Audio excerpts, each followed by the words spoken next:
panggil nomor undi 22. Silakan nomor 22 maju untuk menampilkan.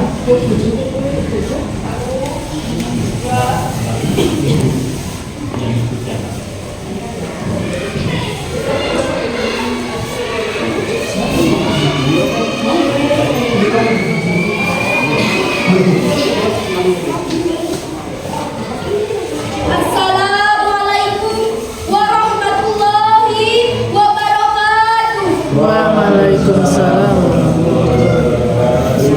Perkenalkan, nama saya Fadilah Zahia Azalfa, kelas 4 SD Negeri 2 Pesantren, Kecamatan Wanayasa, Kabupaten Banjarnegara, Jawa Tengah. Dewan juri dan hadirin yang saya hormati, perkenankanlah saya bercerita tentang legenda Aji Saka dan Aksara Jawa. Begini kisahnya.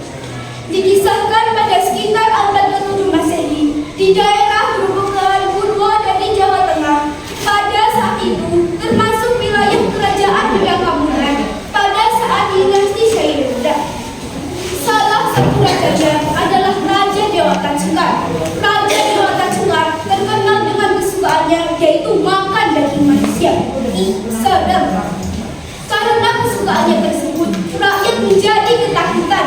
Namun demikian, karena kesaktian Raja Dewata Cengkar, rakyat tidak bisa berbuat apa-apa selain pasrah kepada nasibnya. Kabar tentang kekejaman Raja Dewata Cengkar sampai pada seorang pengembara bernama Aji Saka yang berasal dari negeri anak beratang bernama Bumi Majiti. Aji Saka memiliki keris pusaka, sorban sakti, dan 2 pengawalnya, yaitu Dora dan Sumada. Mendengar kabar kekejaman Raja Dewata Cengkar, Aji Saka mengembara menuju ke kerajaan Medangkabulan, ditemani kedua pengawalnya, yaitu Dora dan Sumada. Pada saat menuju ke kerajaan Medangkabulan, Aji Saka dan kedua pengawalnya sampai di pegunungan Gendeng. Di daerah tersebut, Aji Saka menitipkan keris pusakanya kepada Sumada. Paman Sumada, jangan berikan keris pusaka ini kepada siapapun kecuali saya sendiri. Baik, Raden, jawab sendiri. Aji Saka dan adiknya Dora melanjutkan perjalanan ke kerajaan Medangkabulan. Sampai di suatu tempat, Aji Saka meminta Dora untuk tinggal di tempat itu. Aji Saka berkata, "Paman Dora, kamu tinggal di sini dulu, biar saya sendiri menuju ke kerajaan Medangkabulan, karena saya mempunyai teman keselamatan paman." Baik, Raden, dijawab. Sesampainya di kerajaan Medangkabulan, Aji Saka menantang Raja Dewata Cengkar untuk adu kesaktian. "Hahaha, kau yakin mau menantangku, anak muda?" ejek Raja Dewata Cengkar. Aji Saka sambil menghaturkan sembah dan menang. "Baiklah, terima tantanganmu, tapi dengan syarat," kata Raja Dewata Cengkar.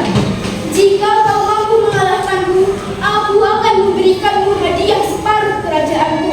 Tapi jika kau yang kalah, maka kau akan kumakan." Haha. Aji Saka, baiklah Aji Saka. "Baiklah, baginda raja," jawab Aji Saka. Pertarungan pun berlangsung seru. Keduanya saling adu kesaktian. Sampai di tepi pantai, Raja Dewata Cengkar mengakui kekalahannya dan dia pun bergerak. Aji Saka berkata, "Raja, saya hanya ingin meminta separuh kerajaan. Saya hanya ingin meminta tanah seluas sorban ini." "Baiklah Aji Saka," jawab Raja Dewata Cengkar. Raja Dewata Cengkar memegang ujung sorban sakti. Raja Dewata Cengkar mengukur tanah dengan memegang ujung sorban sakti Aji Saka. Ternyata sorban sakti Aji Saka tak henti-hentinya memanjang hingga Raja Dewata Cengkar memegang ujung sorban sakti Aji Saka sampai ke tengah laut.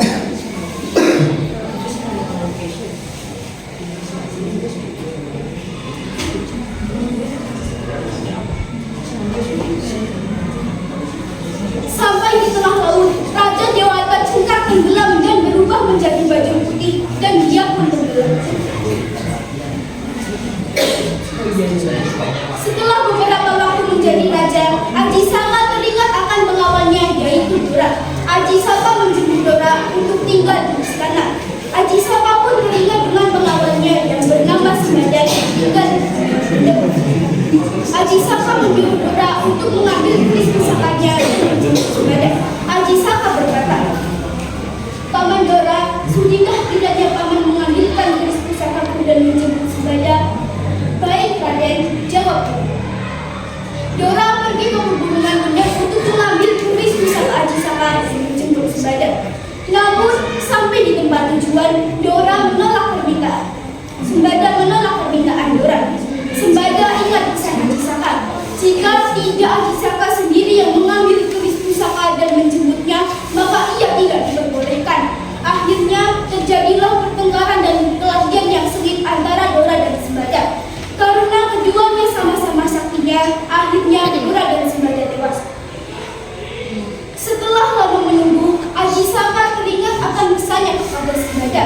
Akhirnya Aji Saka segera menyusul Dora dan Sembada.